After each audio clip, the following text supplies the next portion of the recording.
Bonjour à tous et à toutes et bienvenue dans la vidéo de présentation des bières du mois de février 2023. On commence par un classique indémodable, la Garage IPA de la brasserie catalane Espiga. C'est une American IPA originale dans l'esprit de celle qui était fabriquée dans les garages aux États-Unis. Elle a un corps cuivré bien maltais et de puissants arômes de houblon qui mêlent agrumes, résine de pin avec des petites touches florales pour finir sur une amertume franche et langoureuse. En vrai, c'est un très bel exemple du style et s'il en fallait qu'une pour les décrire toutes, ce serait elle. On retourne du côté de Bordeaux, chez une brasserie que vous avez sûrement vu passer récemment dans les coffrets, Effet Papillon.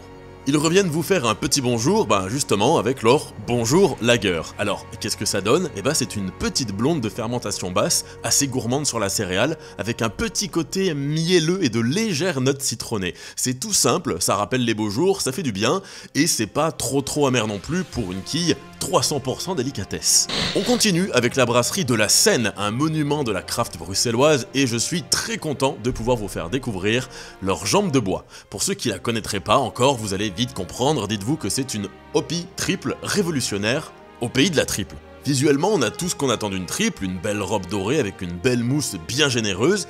Au nez, on commence à sentir les houblons, mais rien à voir avec une IPA, on est plutôt sur des fragrances florales et épicées qui vont venir se mélanger aux arômes de fermentation. Et justement, en bouche, on va retrouver les arômes fruités de la levure, les épices de houblon et la rondeur de ces 8 degrés. On est sur un équilibre que je qualifierais d'élégant et ça la rend dangereusement facile à boire, même pour une triple. Mais attention, toujours avec une finale sèche et légèrement amère, sinon ce ne serait pas la brasserie de la Seine.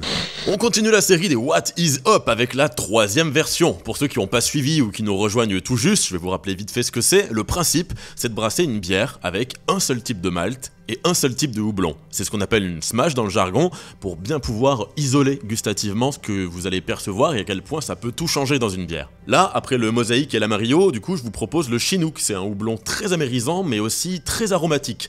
Il est lui aussi d'origine américaine et il va vous donner des notes d'agrumes, d'épices, notamment de poivre, mais aussi selon les gens des notes herbacées et résineuses. C'est vraiment un houblon plein de complexité qui nous a donné une smash bien sèche à l'amertume délicate et je sais pas vous, mais je crois que pour le moment, c'est ma préf.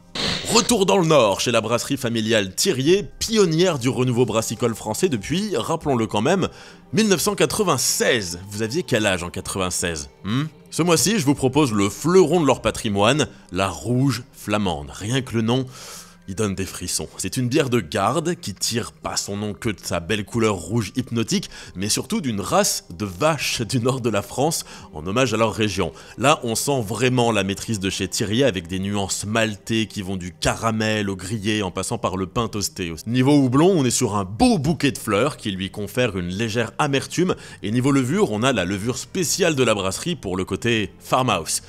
Qu'est-ce que vous voulez de plus?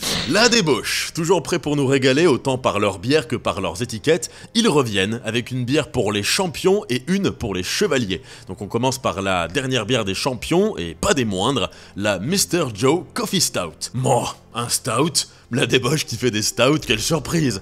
Oui, c'est vraiment un de leurs styles de prédilection, sauf que cette fois-ci, ils ont réussi à se calmer sur les missiles à 12 degrés pour sortir un petit stout, un petit stoutiné à 5 degrés tout léger et aux allures d'expresso. C'est assez trompeur d'ailleurs, avec son noir intense, on s'attend à quelque chose d'épais, mais non, elle a un corps plutôt light qui lui confère une belle buvabilité. Et évidemment, les arômes torréfiés sont au rendez-vous avec un bel équilibre entre les maltes grillés et le café.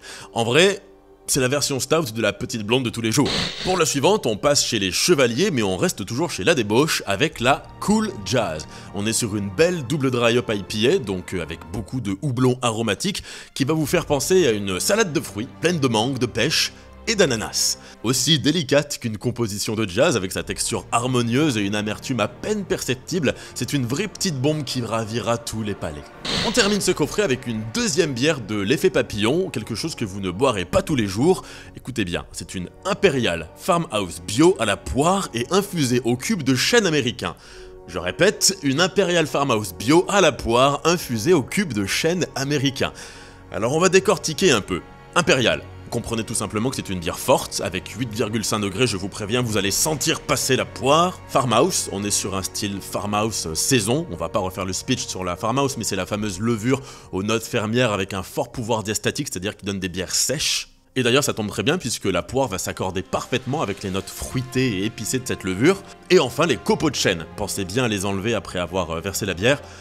Non je déconne, ils sont plus là, mais avant de partir ils ont laissé une belle complexité avec des notes subtiles de bois et de vanille. Ça, c'est une bière à servir dans un beau verre et à siroter en peignoir devant un feu de cheminée. Enfin c'est juste une suggestion, hein, chacun son délire. En tout cas j'espère que comme les mois précédents, ma petite sélection vous aura plu. Sur ce, je vais vous préparer le prochain coffret et je pense que vous allez kiffer la prochaine bière de JV Brewing. A la prochaine, portez-vous bien, force et houblon.